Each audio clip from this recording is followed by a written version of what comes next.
That bloodthirsty band of fundamentalists rolling south toward the capital, believed to have captured another small town, while neighboring Iran has now reportedly sent in 2,000 of its troops. A U.S. aircraft carrier arrived today in the Persian Gulf as President Obama waived military intervention. It is a tinderbox, and ABC's chief foreign correspondent, Terry Moran, is on the ground in Iraq. These are good days for the jihadists in Iraq. While the momentum of their lightning advance has slowed, it has not stopped, and they celebrate here in a video they posted online that can't be independently verified. But ISIS is coming, as the fighters of the Islamic State of Iraq and Syria are known, and Baghdad is bracing for attack.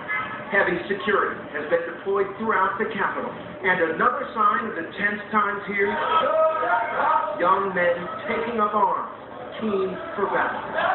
But these are Shia volunteers. They form one piece of Iraq's shattered mosaic of community. Shia dominate the south, Sunni the west and center, Kurds the north. The ISIS forces are mostly Sunni. They hate the Shia-dominated government in Baghdad, which is backed by Iran and Syria.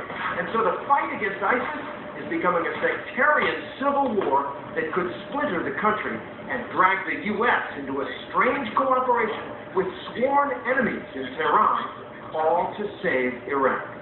For many, their home, their country, is already lost. UN officials visited a new refugee camp today. Hundreds of thousands have nowhere to go. They need tents, electricity, clean water, food, health. These are the basic things that for this period of time they need. Tonight there are reports that those Iranian troops have already arrived here to join the fight, about 2,000 of them, with the U.S. warships steaming into the Persian Gulf, and President Obama weighing his options. The crisis here in Iraq is spreading rapidly. Dan?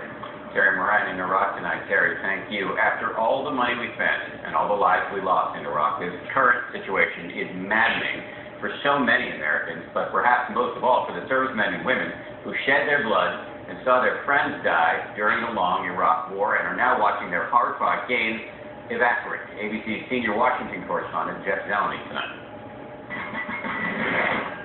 At a Flag Day celebration on the National Mall today, Americans are watching Iraq with a wary eye. The toll of more than a decade of war still haunting. We should have never done that in the first place. If we have a choice to either do nothing or to, again, put Americans' lives at risk, I'd rather do nothing. But tonight, the White House is on high alert. Pentagon officials tell ABC News they're drawing up contingency plans to evacuate or protect some 5,000 American contractors in Iraq. President Obama, who is intent on building a legacy of ending wars, is faced with the possibility of a new military engagement. He's ruled out ground forces. We will not be sending U.S. troops back into combat in Iraq. But other options are on the table, including airstrikes and drone attacks. The fallout from the last Iraq War is seared into America's memory, with U.S. forces on the ground from 2003 to 2011. More than 4,400 dead, more than 32,000 wounded. The estimated U.S. cost $2.2 trillion and counting. Iraq's implosion has revived a fierce political debate.